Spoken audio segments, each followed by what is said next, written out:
আল্লাহ মালাকুল মাউত কে বলবেন, মালাকুল মাউত কি অবস্থা? বলবে সব শেষ।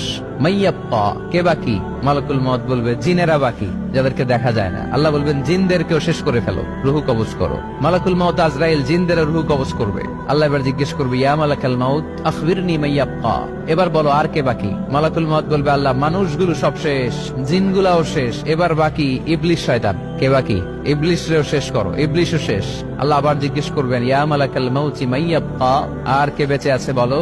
মালাকুল মাউত বলবে, আল্লাহ আপনার কথা অনুযায়ী পৃথিবীর সব মানুষের রুহু কবজ করলাম, সব জিনদের রুহু কবজ করলাম, ইবলিসের রুহু কবজ করলাম, এখন আছে শুধু ফেরেশতা। আছে কারা? যাও ফেরেশতাদের রুহু কবজ করো। ফেরেশতাদের রুহু কবজ হয়ে যাবে। এবার আল্লাহ জিজ্ঞেস করবেন, ইয়া মালাকাল মাউত আখবিরনি মাইয়াব্বা।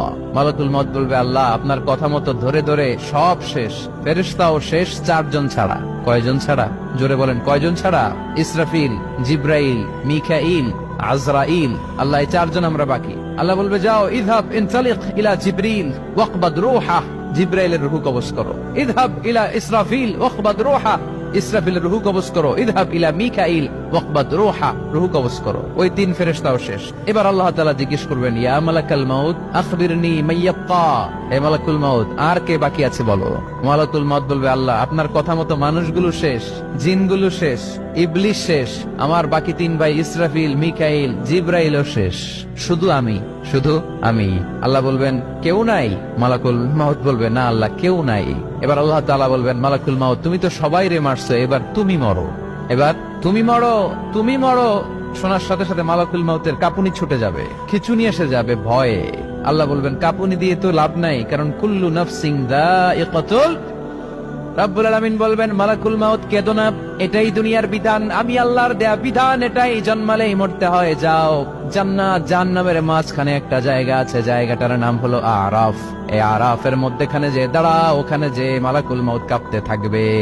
মালাকুল মাউত বলবে, আল্লাহ সৃষ্টির শুরুতে যদি জানতাম, সৃষ্টির শুরুতে যদি জানতাম সবাইকে মৃত্যুদান করার পরে, রুহু কবজ করার পরে আমাকেও মরতে হবে, তাহলে এই কঠিন দায়িত্বের ব্যাপারে আপনার কাছে ক্ষমা চাইতাম। আজকে আমারও যে ভাগ্য বরণ করে নিতে হবে সৃষ্টির শুরুতে, আমি এটা কল্পনাই করতে পারি নাই। আল্লাহ বলবেন, নো টক, মুত ইয়া মালাকাল মাউত, মর, মরে যাও, মুত, মরে যাও। বলার সাথে সাথে মালাকুল মাউতও এক বিকট চিৎকার হাঁকিয়ে মরে যাবে। মালাকুল মাউতের চিৎকারটা সেদিন এত ভয়ঙ্কর হবে, বিষ্ণু ইসা ইসলাম বলেন, ওই চিৎকারের আওয়াজ যদি পৃথিবীর মানুষেরা কান দিয়ে শুনতে পেত, তাহলে কিয়ামত সংগঠিত হওয়ার জন্য আলাদা করে ইসরাফিলের সিঙ্গার প্রয়োজন হতো না। ওই চিৎকারের আওয়াজে প্রতিটা মানুষ কানের পর্দা ফেটে ওই জায়গায় লাশ হয়ে পড়ে যেত। এবার ডানে বায়ে সামনে পেছনে উপরে নিচে কেউ নাই, একজন ছাড়া। জোরে বলতে হবে, তিনি কে? আল্লাহ তখন পৃথিবীকে একটা ডাক দিবেন, বলবেন, ইয়া দুনিয়া আইনা আনহারুকি, এই পৃথিবী তোর নদীগুলো কোথায়? ইয়া দুনিয়া আইনা আশজারুকি, এই পৃথিবী তোর গাছগুলো কোথায়? বটতলা। ইয়া দুনিয়া আইনাল জিবাল, তোর বড় বড় মাউন্ট এভারেস্ট পাহাড়, আলাস্কা পর্বতমালা, আলপস পর্বতমালা, এগুলো কোথায়? তুর পাহাড় আজকে কোথায়? ইয়া দুনিয়া আইনাল মুলুক, রাজা বাদশারা কোথায়, যারা ক্ষমতার দাপটে পা জমিনে ফেলতে চাইতো না? আইনাল জাবাবেরা, অত্যাচারী স্বৈরা শাসকগুলো আজকে কোথায়? কোথায় আজকে? কোনো আওয়াজ নাই। আল্লাহ তখন হুঙ্কার দিয়ে বলবেন, লিমানিল মুলকুল ইয়াউম, who belongs the kingdom today. Allah চিৎকার দিয়ে বলবেন, আজকে ক্ষমতা কার? আওয়াজ করে বলেন, সেদিন ক্ষমতা কার? আল্লাহ সেদিন প্রশ্ন করে নিজেই নিজের প্রশ্নের উত্তর দিবেন, লিমানিল মুলকুল ইয়াউমা লিল্লাহিল ওয়াহিদিল কাহ্হার। সেদিন ক্ষমতা দুনিয়ার কোন রাজার নাই, কোন বাদশার নাই, কোন স্বৈর শাসকের নাই, কোন সুলতানের নাই, কারো নাই। সেদিন ক্ষমতা চলবে একজনের, তিনি কে? তার নাম হচ্ছে রহমান। তার নাম কি? আরো জোরে বলেন, কি নাম?